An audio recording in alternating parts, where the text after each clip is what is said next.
आप सभी को राधे राधे, जय श्री कृष्णा। हमारे घर में तुलसा जी का पौधा जरूर होना चाहिए। कहते हैं जिस घर में माँ तुलसा जी का पौधा होता है उस घर में कभी भी किसी भी प्रकार का कोई संकट या कोई भी परेशानी नहीं आ सकती।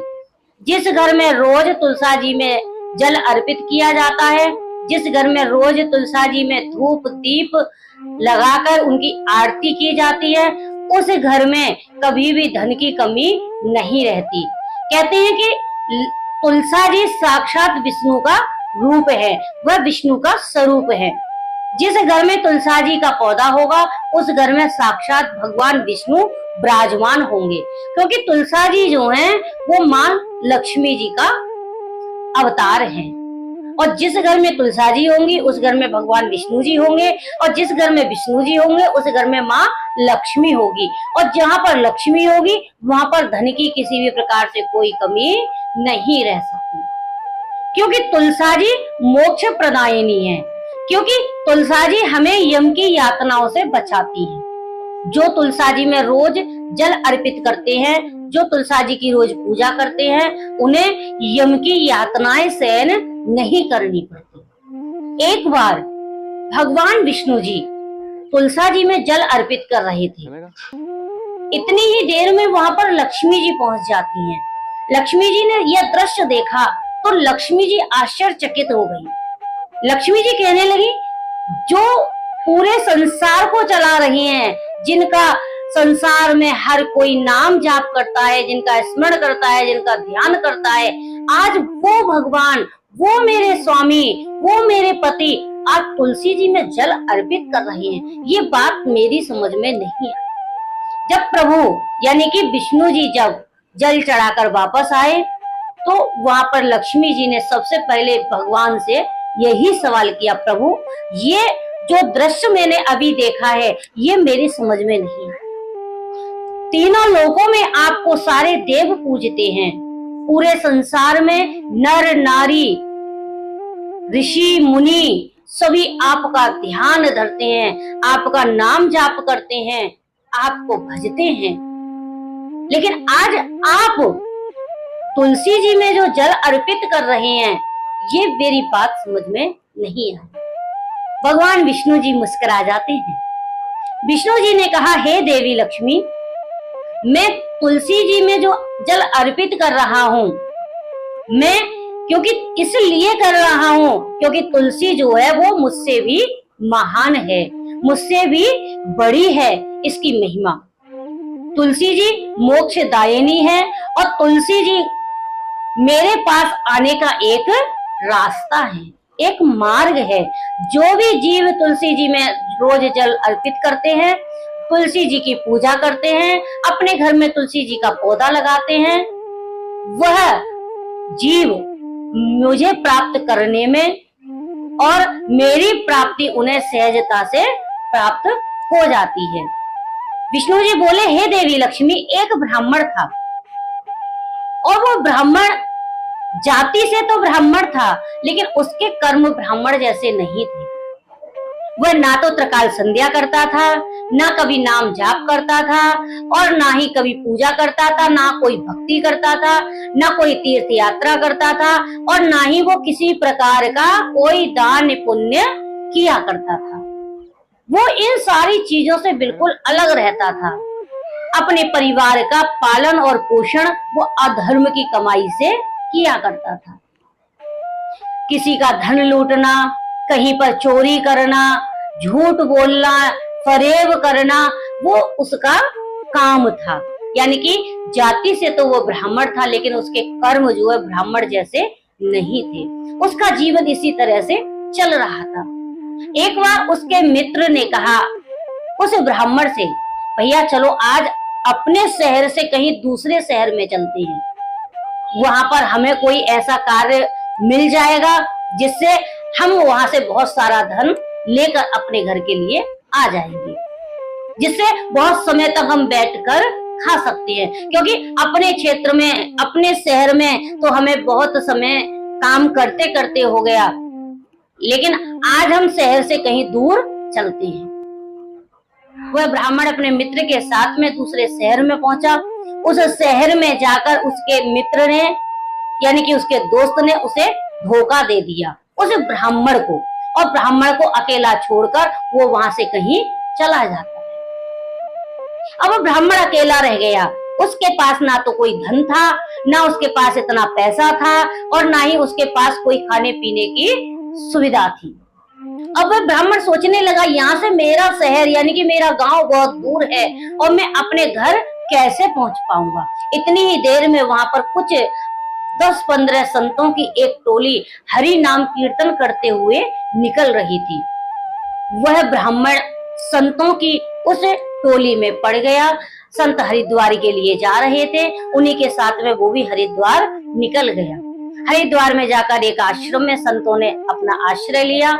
वहां पर 1 महीने तक उन्होंने रुकने का निर्णय लिया। सभी संतों ने कहा कि 1 महीने तक हम यहीं पर रुकेंगे, उसके बाद में कहीं आगे हम बढ़ेंगे। अब वह ब्राह्मण भी आश्रम में रहने लगा। ब्राह्मण को सेवा दी गई कि तुम जितने भी आश्रम में पौधे हैं सब में तुम जल लगाओगे। अब वो ना तो धर्म करता था, ना कोई पुण्य करता था, ना कभी कोई जाप करता था और ना ही कभी नाम जाप करता था। वो कभी भी त्रिकाल संध्या भी नहीं करता था, यहाँ तक कि वो कभी तुलसी जी में भी जल नहीं अर्पित करता था। अब उस ब्राह्मण को काम मिला पौधों में जल लगाने का। अब वह ब्राह्मण बाल्टी में जल ले और सारे पौधों में जल डाल के आए, यानी कि सब पौधों में वो जल देने लगा। उसी के बीच में एक बहुत बड़ी तुलसा जी का पौधा था। वह जल तुलसा जी के पास भी जाने लगा। बाल्टी भरे और जल वहां उन पौधों में डाले तो एक बाल्टी तुलसा जी में भी वो डाल दिया करता था। उसे ये नहीं पता कि मैं तुलसा जी में जल डाल रहा हूँ, उसे ये पता है कि मैं पौधों में जल डाल रहा हूँ। अब 15 दिन तक वह सेवा करता रहा। 15 दिन के बाद में अचानक से जब वो एक दिन पौधे में जल लगाने के लिए जा रहा था, वहां पर एक नाग देवता के द्वारा उसको डस लिया गया और सर्प के डसने से उसकी मृत्यु हो गई। जब उसकी मृत्यु हो जाती है तो यमराज उसके प्राणों को लेने के लिए वहां आते हैं और उस ब्राह्मण के प्राणों को वहां से ले जाकर और धर्मराज के सामने पेश करते हैं। धर्मराज ने चित्रगुप्तों से कहा कि देखो इसका लेखा जोखा, कितना दान किया, कितना पुण्य किया, कितनी तीर्थ यात्राएं की, कितना नाम जाप किया और इसने अपने जीवन में कितनी भक्ति और कितना पुण्य किया है और कितने पाप किए हैं, वो सारा लेखा जोखा वही खाते में जल्दी देखो। चित्रगुप्तों ने देखा तो वही खाते में कोई पुण्य नहीं है, कोई भक्ति नहीं है, ना कोई दान है और ना किसी प्रकार का कोई नाम जाप है। उसने तो सारे जीवन केवल अधर्म किया, पाप किया, चोरी की, डकैती की और कोई भी उसने धर्म का कार्य अच्छा नहीं किया। चित्रगुप्तों ने कहा महाराज इसका वही खाता धर्म से खाली है, इसने सारे जीवन पाप किए हैं। धर्मराज ने यमराज से कहा कि जाओ इसे नरकों में ले जाओ। सभी नरकों का इसे 28 प्रकार के नरक हैं, 28 प्रकार के नरकों में इसे ले जाओ और जब ये यातना सहन करेगा, जब इसे उन नरकों में जाना पड़ेगा, नरक में जाकर इसे पीड़ा सहन करनी पड़ेगी, तब इसे पता चलेगा कि मुझे मानव का जीवन दिया गया और मानव के जीवन को पाकर मैंने संसार में अपने लिए और अपने जीवन के लिए कुछ नहीं किया। मैंने सारा जीवन पाप और अधर्म किया, उसका ये परिणाम मुझे आज भोगना पड़ रहा है। अब उस ब्राह्मण को नरकों में ले जाती हैं तो सबसे पहले खोलते हुए कढ़ाई जो तेल से भरे हुए थे, नीचे अग्नि जल रही थी, उन कढ़ाओं में उसे डालने के लिए यमराज ने आदेश दिया कि इसे कढ़ाई में यानी कि खोलते हुए तेल में डाला जाए। अब जैसे ही उस ब्राह्मण को खोलते हुए तेल में डाला गया तो अब तो वो आराम से उस तेल में ब्राह्मण बैठ गया, यानी कि वह तेल इतना शीतल हो गया, इतना ठंडा हो गया, अग्नि का भी उस तेल पर कोई भी प्रभाव नहीं।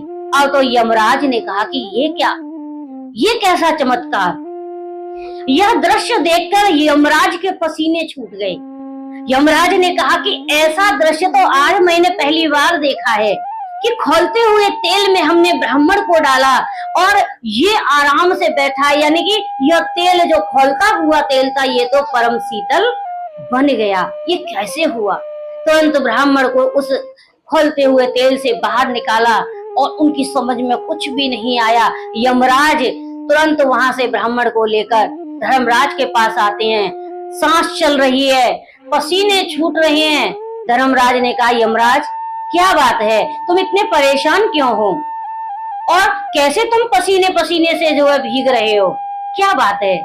यमराज कहने लगा, महाराज क्या बताएं, आपने कहा था कि इसे नरक में ले जाओ और नरक में डालो, इसे यातना सहन करने दो। हमने इसे आज खौलते हुए तेल में डाला और वो तेल शीतल हो गया, ठंडा हो गया। इतनी ही देर में वहां पर नारद जी आ जाते हैं, नारायण नारायण करते हुए। नारद जी ने देखा कि यहाँ पर किसी जीव के कर्मों का यहाँ पर लेखा जोखा देखा जा रहा है। जैसे ही नारद जी वहां पहुंचते हैं, धर्मराज अपने सिंहासन से उठते हैं, उन्हें प्रणाम करते हैं, नारद जी को आसन दिया और यह जो बात है उस ब्राह्मण का जो दृश्य था जिससे यमराज के पसीने पसीने हो रहे थे, ये नारद जी के सामने रखा गया। नारद जी ने कहा, नारायण नारायण। अरे धर्मराज, आप नहीं जानते हो, ये जो ब्राह्मण है इसने सारे जीवन भले ही पाप किए हों, इसने सारे जीवन भले ही अधर्म किया हो, इसने कभी भी नाम जाप नहीं किया हो, लेकिन इसने मरने से 15 दिन पहले से ये माँ तुलसी जी की पूजा करने लगा था। तुलसी जी में इसने जल अर्पित किया है और तुलसी जी में जो जीव जल अर्पित कर देता है वह उसके पाप जो हैं वो धीरे धीरे क्षीण होते चले जाते हैं और वह यम की यातनाएं सहन नहीं करता। तो बताइए, तुलसी जी में जिसने जल चढ़ाया है, तुलसी जी में जिसने जल अर्पित किया है, आपकी यातना उसे कोई कष्ट नहीं दे सकती। भगवान विष्णु बोले, हे देवी लक्ष्मी, तुलसी जी की इतनी बड़ी महिमा है, तुलसी जी का इतना बड़ा प्रभाव है कि जीव अगर भूल से भी तुलसी जी में जल अर्पित कर दे, भूल से भी तुलसी जी में दीपक जला दे, धूप बत्ती जला दे, तो तुलसी जी उसके भी पापों को क्षीण कर देती हैं, उसके भी पापों को नष्ट कर देती हैं और उसे यम की यातना सहन नहीं करनी पड़ती।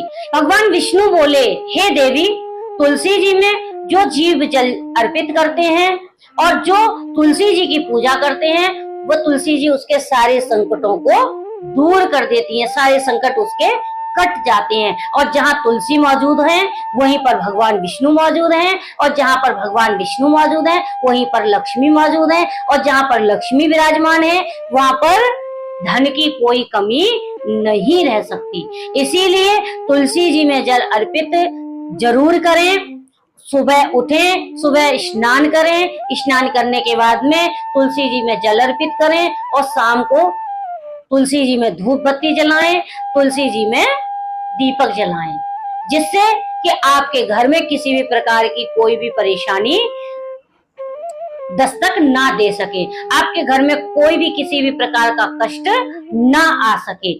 जहां पर तुलसा जी होंगी वहां पर कभी भी कोई भी किसी प्रकार का रोग नहीं आ सकता। जहां पर तुलसा जी विराजमान होंगी, जिस घर में तुलसा जी की पूजा होती होगी, उस घर में कभी भी किसी प्रकार का कोई संकट नहीं आ सकता। इसीलिए हमें तुलसी जी में रोज नृत्य प्रति जल अर्पित करना चाहिए। तुलसी जी में अगर जल अर्पित करते हैं, क्योंकि भगवान का भोग, भगवान विष्णु जी का भोग बिना तुलसी दल के भगवान उसे स्वीकार नहीं करते हैं। जब तक तुलसी दल उस भोजन में ना रखा जाए, तुलसी दल के पत्ते के बिना भगवान उस भोग को भी ग्रहण नहीं करते हैं। इसीलिए भगवान विष्णु जी को जितनी लक्ष्मी जी प्रिय है, उतनी ही उनको तुलसी जी प्रिय हैं। तुलसी जी का जो नित्य प्रति पूजा पाठ और उनकी सेवा करते हैं, उनको सींचते हैं और अपने घर में तुलसी जी के वृक्ष लगाते हैं, उस घर में कभी भी किसी प्रकार का कोई संकट नहीं आ सकता।